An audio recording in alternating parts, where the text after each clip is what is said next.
আমাকে কোম্পানি থেকে চাপ দেওয়া হচ্ছে মাল কেন নিচ্ছেন না।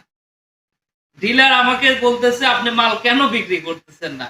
কিন্তু ভাই এছাড়াও তো একটা মানুষ, আমি যখন রাস্তা দিয়ে যাই যে দোকানেই বলি, দোকানদাররা বলে ভাই কাজ হইতেছে না ভাই, সারাদিনে এক পিস পানিও বিক্রি করতে পারি নাই।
আসসালামু আলাইকুম ভাই, আপনারা দেখতে পাচ্ছেন আমি যে রুমে আছি এই রুমটাতে বিভিন্ন পানি দিয়ে ভরপুর আছে। কিন্তু ভাই বর্তমান সময় এমন পরিস্থিতি দাঁড়িয়েছে বাজারের যে দোকানদারদের আমি যা বলবো কিন্তু দোকানদাররা আমার কোনো কথা শুনতেছে না, প্লাস আসলে কোনো বেচা বিক্রি হচ্ছে না। আমি যে এখন অশান্তির ভিতর আছি সেটা হলো আমাকে কোম্পানি থেকে চাপ দেওয়া হচ্ছে মাল কেন নিচ্ছেন না। ডিলার আমাকে বলতেছে আপনি মাল কেন বিক্রি করতেছেন না। কিন্তু ভাই এছাড়াও তো একটা মানুষ, আমি যখন রাস্তা দিয়ে যাই যে দোকানেই বলি, দোকানদাররা বলে ভাই কাজ হইতেছে না ভাই, সারাদিনে এক পিস পানিও বিক্রি করতে পারি নাই। তো এখন তারপরে আরো ভালো ভালো ব্র্যান্ড আছে, যেমন তাদের মানে তাদের অপোজিটে আমার এই পানিকে দাঁড় করানো যে কত কষ্টের। আমি 8 মাস যাবত এই পানিতে কাজ করে আসতেছি। এই কোম্পানি খুব ভালো এবং আমার ডিলারও খুব ভালো, কিন্তু ভাই নিজের বিবেক তো আর পরে কে দেওয়া যায় না। আমি যতই চেষ্টা করি যে ঘুমিয়ে থেকে আমি ভাবি যে কিভাবে কিভাবে পানিটা বিক্রি করা যাবে, কিন্তু এই পহেলা রমজান থেকে দশম রমজান পর্যন্ত আমি আমার এক পিস পানিও বিক্রি করতে পারি নাই ভাই। আমি নির্লজ্জ, আমাকে যখন ডিলার প্রশ্ন করে আমার মাথা হামু দিয়ে থাকার ছাড়া কোনো উপায় নাই। কিন্তু আমি দর্শক বন্ধুদের কাছে বলবো যে ভাই আপনারাই বিচার করুন যে এই যে পানিটা, এই পানি এটাকে আমি আমার বাড়িতে নিয়ে আমি মানে ডিলারের মন খুশি করব না কোম্পানির মন খুশি করব। আমাদের কাজ রিপ্রেজেন্টেটিভ, আমরা সেলসম্যান, আমরা সেলস করে থাকি।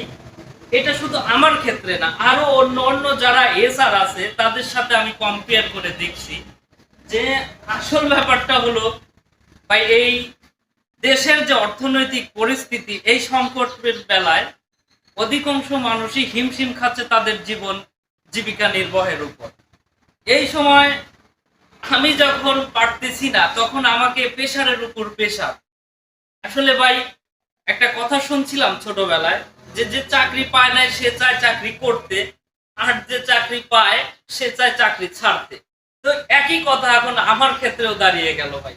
তো আমি আর বেশি কথা আপনাদের বলবো না, শুধু এটুকুই কথা বলবো যে একজন রিপ্রেজেন্টেটিভ সে কখনোই চায় না যে তার কোম্পানি এবং তার ডিলারকে মানে মানে ছোট করে দেখতে বা তাদের লস করাতে। কারণ আমার যেহেতু এটা হালাল রিজিক, তাদেরও একটা ব্যবসা, এ বিষয়ে আমার খেয়াল রাখতে হবে। কিন্তু আসলে বর্তমান পরিস্থিতি এমন হয়েছে যে আমি কোনো দিকেই কোনো কুল পাচ্ছি না। তো দোয়া করবেন, সামনে ঈদ উল ফিতরের ঈদ আসতেছে। আমি যেন মানে আল্লাহ তাআলা যেন আমার এই ব্যবসাটাকে ভরপুর করে দেয় এবং আমি যেন কোম্পানি এবং ডিলারের সবারই মন রাখতে পারি। আচ্ছা ভাই, আসসালামু আলাইকুম। আরেকটা প্রশ্ন আমার আপনার কাছে, যে এই যে আপনি দোকানদারদের কাছে এই পণ্যগুলো নিয়ে যাচ্ছেন, তাদের বিহেভ, তাদের আচরণ বা তাদেরকে কিভাবে ইমপ্রেস করে আপনাকে এই মাল বিক্রি করতে হয়, সে বিষয়ে যদি কিছু বলতেন। ভাই, একটা দোকানে একদিন একদিন গেলে একটা লোককে ইমপ্রেস করা যায় না। প্রথমে যা একটা দোকানদারের সাথে ভালো আছেন ভাই, ভাই কেমন আছেন, ওই লোকটাকে আমার পছন্দই না, কিন্তু তার বাদেও আমার বলতে হয় আসসালামু আলাইকুম ভাই, কেমন আছেন, কি অবস্থা, বাড়ির সবাই ভালো আছে তো, ভাই বেচা কেনা কম না বেশি। এই যে একটা একটা টপিকের উপর আমার 5টা মিনিট তার সাথে আলাপ করতে হয়।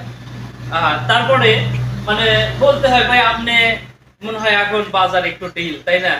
তো তখন সে বলে জি ভাই ডিল। এই যে একটা কথার উৎপত্তি হলো, এ কথা ও কথা ভাই, কত করে কেনেন, সে এত করে কেনেন, আমার কোম্পানির মাল তো ভাই এত রেটে আমি দিতে পারবো আপনাকে, দেখেন ভাই চলান যায় নাকি আসি। ঠিক আছে, এইভাবে ভাই একটা লোককে ইমপ্রেস করতে হয়। 5 দিন যখন আমি একটা দোকানে যাই, পরের দিন ওই লোকটা এমনি মনে করে যে না এই লোকটা আসবে।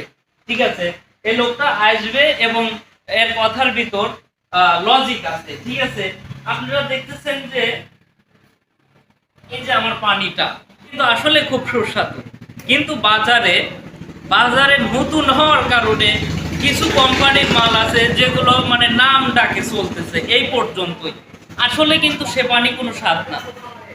এই পানিটা যে দেখতেছেন এটা নতুন হলেও এর একটা মান আছে, এর একটা দাম আছে। এখন মনে করেন যে এই পানিটা আমি অনেকের মুখে শুনছি এবং নিজেও খায়া দেখছি, অরিজিনাল ডাবের পানির মতোই লাগে পানিটা।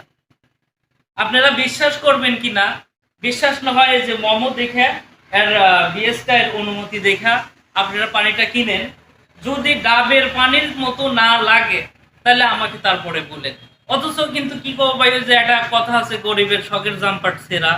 মনে করেন যে কোম্পানি ঠিক আছে নতুন হওয়ার শর্তে এই কোম্পানিটার মালটা আমি সেরকম ভাবে চলাতে পারছি না। এটা তো আমার দোষ না। এখানে অনেকগুলো জিনিস আছে যেগুলো একটা প্রতিষ্ঠানকে চাঙ্গা করে দিতে পারে, কিন্তু আসলে ব্যাপারটা এরকম দাঁড়াইছে যে আসলে চাঙ্গা হব কি ভাই, আমি ফাঙ্গা হয়ে গেলাম, কথা বুঝছেন? এখন পাশের পেশারিতে একে চাকরি যায় না হলে মনে করেন যে কি বেতন টেতন নাই। এখন খুব কষ্টের জীবন যাপন করতেছি।